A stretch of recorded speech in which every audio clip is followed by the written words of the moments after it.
Hey guys, it's Dorr with Tactical Hyve. And in today's video, it's all about knives. This is a pretty good sampling of the knives I used through my career, so stay tuned.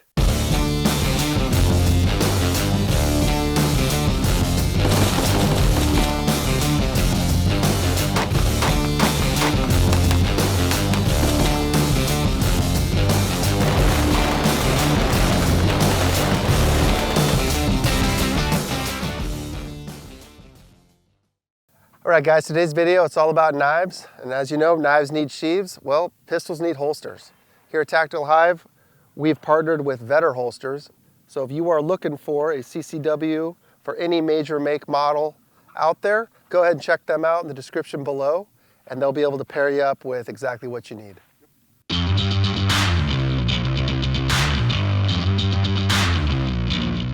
Alright guys, well starting out where I did, everybody gets issued, starting out, at least they did in my time, a cold steel SRK. This is a plain Jane, run-of-the-mill knife, but it's made by Cold Steel, like I said, and they're very robust, very long-lasting, and buds, I mean, it is about as hard on gear as anywhere ever has been. And these things hold an edge fairly decently, though one of your many tasks and buds is keeping your knife sharp. It's on almost daily task depending on how much you use it. And this thing goes with you everywhere, starting in first phase all the way through second as a dive knife, and then in third phase as a field knife. This isn't the exact one I went through training with. I went ahead and took it upon myself to issue this one when I came back as an instructor. Not sure what happened to the other one. This isn't the exact sheath they were issuing at the time. When I went through, it had a factory-made cold steel sheath that was made out of plastic. They were fairly durable. I didn't see anybody have any problems with them. During my time as an instructor, though, they'd upgraded to this nylon with plastic insert, which is very important for a field knife, made by Tactical Tailor, which was made in Tacoma, Washington, like me. It's a pretty good sheath. Again, it has the Kydex insert, and there's some utility military duct tape wrapped around the sheath as well, just in case that you needed it. And it's got, I don't know, somebody's freaking stenciled old name on there. Not mine, but doesn't matter. It's kind of worn off anyway. But anyway, these are great introductory knives. They're fairly inexpensive. And if you're looking for a knife to really do it all, you can dive with this thing. You can take it up into the mountains, take it camping, just put it on your kit for whatever old reason you run into along the way. And they're pretty decent.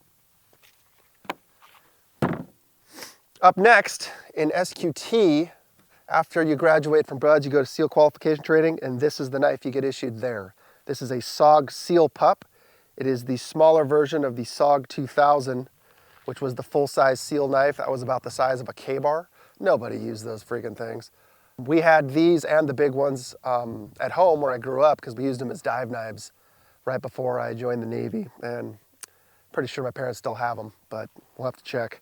A decent knife, not great. This one I've had since the very beginning. This one actually looks pretty good. I have had a number of these. I'm not a knife geek. I don't know too much about knives. As long as it holds an edge and it doesn't fall apart, it's good enough for me. I didn't see any of these break per se, though the sheath that we got issued with this knife was absolutely terrible. The belt / molly attachment point was very brittle. They broke constantly. By the time you're halfway through just SQT, guys are riggers taping and gluing and freaking hose clamping if they had to. Definitely using zip ties to try to keep these things on their gear. Very unsat, very dangerous, because this is, above all, a life-saving piece of equipment. So we went ahead and upgraded to this Blackhawk sheath. Not purpose-built for the knife, but it fits. And it also has a pocket for a Leatherman or magazine or whatever you want to put in there. I've got a Gerber. This is a demo Gerber. I probably use this as a demo knife if memory serves. If you are going to use a fixed blade, I recommend using a fixed blade, not a folder, because demo is extremely toxic and hazardous. So you want to be able to wash the knife off when done, or just have it put away and dedicated to only that purpose, because you don't want that stuff on your hands, on your clothes, anything like that. It's really bad. So not long into SQT, I was hanging out with my cousin who was stationed up at Camp Pendleton, And he really liked that SEAL Pup. He was a crew chief on a helicopter, Huey actually, and he traded me a SEAL Pup for his K-bar. And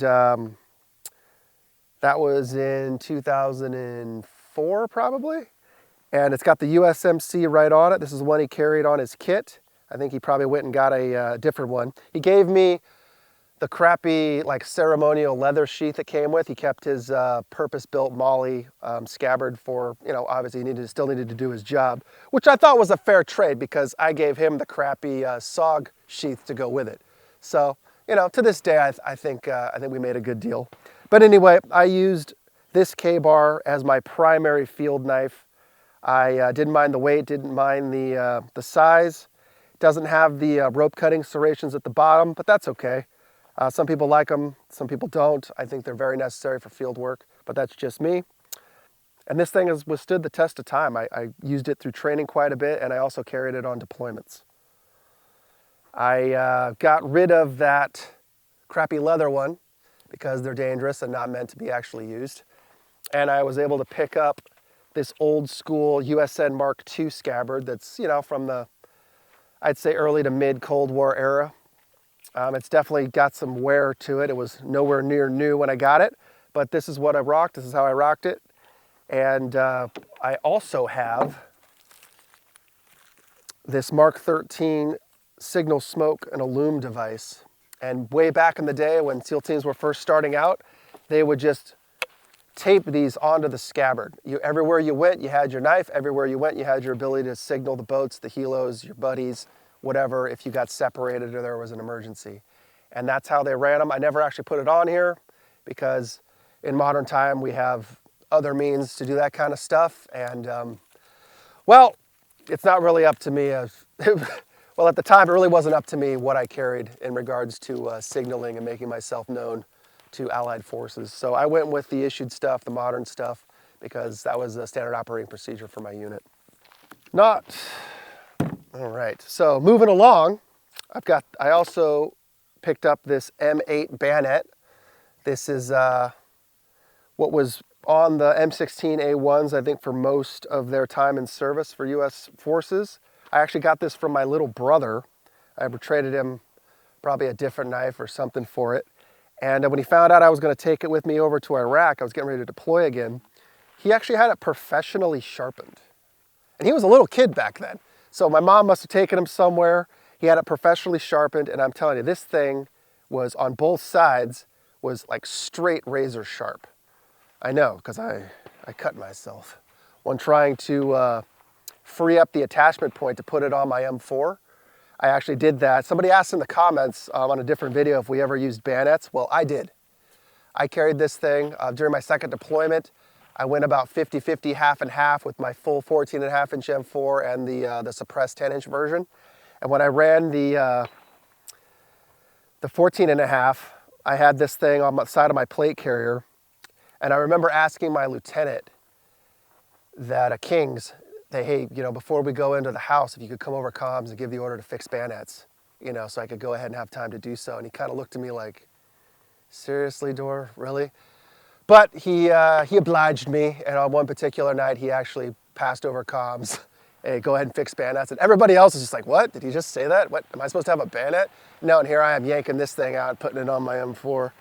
No, I didn't get to stab anything, but I was ready and got to say I fixed bayonets in a combat zone, but whatever. Moving right along, I pretty much just used the SEAL Pup and the K-bar, the bayonet a little bit for operational stuff. But once the Benchmade Nimravus came out, like in a previous video I talked about these, I had 2 of them. I pretty much just used the Benchmade Nimravus, and that's how you say it, Nimravus. I've been practicing. I came out here last time, I didn't know the name of it, you know, because in the military, knives are just knives. We don't care about the names and models and what they're made out of. But anyway, the Benchmade Nimravus is by far my favorite fixed blade knife. I think it's the perfect size to carry around. If I felt like I was going to need more knife for whatever reason, I would bring a bigger knife, but I just never have. You know, you can do all the utility and violent things you need to with one of these, and I never felt like I didn't have enough knife through pretty much the second half to maybe 2/3 of my career. So apparently these things are no longer being made, though they are for sale all over the internet. So pick one up while you still can. This one's the drop tip. They also come in Tanto tip. I have one of each. They come standard with this scabbard. Again, it has the Kydex plastic insert to keep you safe. You don't want to be running around in full kit doing, you know, combat LARPing related stuff, because man, you land on that knife or somebody else does, God forbid there's an accident or a problem, you don't need your razor sharp blade punching through a soft sheath. So if you are going to carry knives for tactical field purposes, highly recommend going with a, you know, something a little bit more secure than fabric, and plastic seems to be the go-to. This thing is belt and molly capable. It's got the leg lanyard on there if you really want to get crazy with it. And all in all, a good sheath. And, though I did have a number of sheaths made for me by the good folks up at Blade Tech, and I've been using those quite a bit, and man, they've withstood the test of time. Up next, I've got this little Gerber. I don't remember where I got it. It was probably issued, just this teeny little guy. Came with this little Gerber sheath. It had attachment points on the back of it that I rigged up to the front of my plate carrier. This is what I used before the Benchmade Nimravus, which I had permanently attached to my maritime plate carrier. And it was a great little knife, you know, just quick, fast, get to it. You know, I never did anything significant or cool with it, but honestly, Gerber just makes great, inexpensive little knives. I've had a ton of their folders. I've had a few other fixed blades along the way, but, you know, I don't know where the hell they are. But, you know, I think Gerber is just a good alternative and make a good knife at a decent price, in my opinion. This was a gift. This is a knockoff, like kind of Fabrine and Sykes, that's how you say it. One of those SAS cool guy daggers. This one's just a copy. It's got Colt markings on it, though it's probably not made by them. The sheath it came with was crap, so I had Blade Tech make one for this knife, and I have it on a belt clip for horizontal draw. I was never a big fan of that, but I did run it on the back of the belt like one of those cool guy scouts from yesteryear for a little bit, but this thing's just a general pig sticker. I had it sharpened in the Philippines, and they took it to the grinder and knocked all the bluing off of it, pretty much, but it is razor sharp and it does its job, which is stick things very well. So I use this thing a little bit. Still got blood all over it from sticking pigs, but you know, whatever. It's good to go. While I was on that very same trip, I had this made. This is a trench knife made with ironwood, and the blade itself and the hilt is probably made from a Jeep spring or some other scavenged part, because that's how they roll over there. This is the second one I actually had made. The first one was much smaller, and I had a hard time getting my fingers in there with gloves. The maker probably had more casual use in mind when he made it, and that's okay. But I went ahead and had a second one commissioned, and it fits very well with gloves. I can get in and out of it very well. The hilter guard is made of brass. It's withstood the test of time, no complaints. And then it has this little, you know, crusher thing at the end of it, just in case you needed to, you know, make a little bit better use out of it. It has a custom-made sheath. I was going to have a modern one made up, but I never got around to it. But honestly, for what this is, it works quite well. And I've worn it on the belt.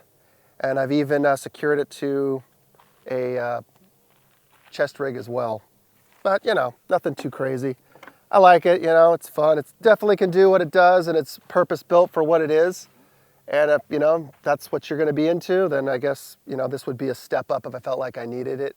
I never carried a tomahawk overseas or anything like that. I know a lot of guys did, but I just never felt like I needed to. But in place of that, this is still a pretty decent melee weapon, if it came down to that. Before I forget, obviously you got to mention hook knives. As soon as you start doing air operations, you're going to be issued hook knives. You need to have them on you. You need to be able to get to them with both hands. Anytime you're doing air operations, you're generally going to get inspected by a subject matter expert. And this is one of the things they're checking off to make sure you didn't forget.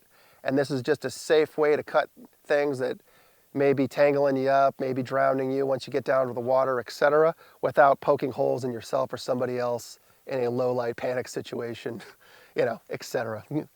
This is another version, much smaller, much more streamlined. This one's made by Benchmade, and you can carry this on your kit as well. This is a great way to cut layers off of human beings without hurting them. Equipment, man dresses, you know, whatever you run into. So guys would generally run these on their person somewhere for that purpose. Moving right along, I picked up this one at a, I guess you call it a Renaissance fair.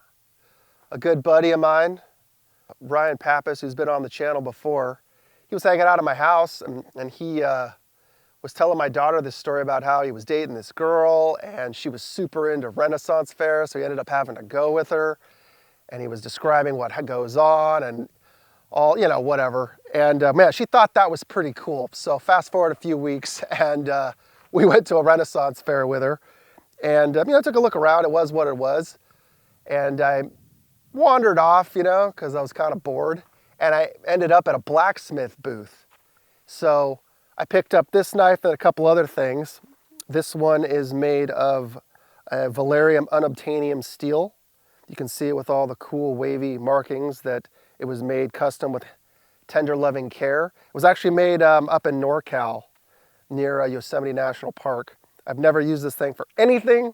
I just bought it because I was bored, but you know, it came with this cool leather sheath, and who knows, maybe someday I'll find a purpose for it. And then this brings us to the last knife I was ever issued, if memory serves, and it is called the First Edge L-Max. It's made of 5150 steel, and this thing's claim to fame is that you can break rebar with it. When you're doing heavy breaching, you're punching through concrete walls, you know, you need to make an entrance or an exit because the structures, entrances, exits, whatever you want to call them, are no longer usable for whatever reason. You'll set a charge on the concrete, you'll blow through it, but generally the rebar will survive the blast. So you can make a man-sized hole with one large shot, and then you're going to have rebar to deal with. And there's different ways to get around that. You can saw through them with quickie saws, you can shoot through them with green tip, which can be very dangerous, but there's a method to that madness. But supposedly, you can take this knife, find a hammer, you know, if you're on an assault, you should have a sledgehammer anyway, and you can just start pounding it into the rebar, and it's supposed to cut the rebar. That's the big claim to fame. I've never tried it, though guys that I work with swear by it and say that it works. So if you need to cut rebar, the First Edge L-Max is the knife for you. Came with a decent sheath, you know, it is plastic, which is important for the blade. Then it has this fabric and rather large belt loop. I don't think it's going to be too great. I would probably switch this out for something a little bit more durable and purpose built if I was going to use this thing, but I never did. I never did. So I was long past being the breacher by the time I got issued this, so I didn't bother with it. But anyway, fits in there nice enough. And, you know, give this thing a try. If you have experience with these, you have cut rebar with them, hit us up in the comments. Tell us about it.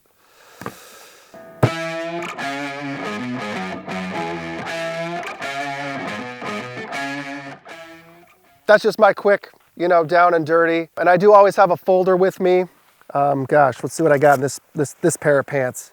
Benchmade Infidel. On this one, I do have a bunch of Benchmade folders, but I've got the other ones, man. Gerber and Spyderco and you name it. Always have them, too many to count. But you need a knife, you need it now. It needs to be sharp, it needs to be ready. It needs to be secure. You know, I highly suggest, you know, if you're gonna LARP all the way to, say, a camouflage plate carrier primary weapon system level, a good, no-nonsense fixed blade knife is a necessity. You know, I think they're very necessary. I think they have their purpose. And you just need to be ready for the unknown and whatever predicaments or fiascos you get yourself into. A good knife can maybe get you out of it. Anyway, you know, that's my 2 cents. Hit me up in the comments if you got something to add. If you like this video, please give it a like. Subscribe if you haven't already done so. Guys, hit that bell. We've got a video a day coming out on this channel. It is a labor of love, to say the least. See you guys in the next one. This is Dorr, out.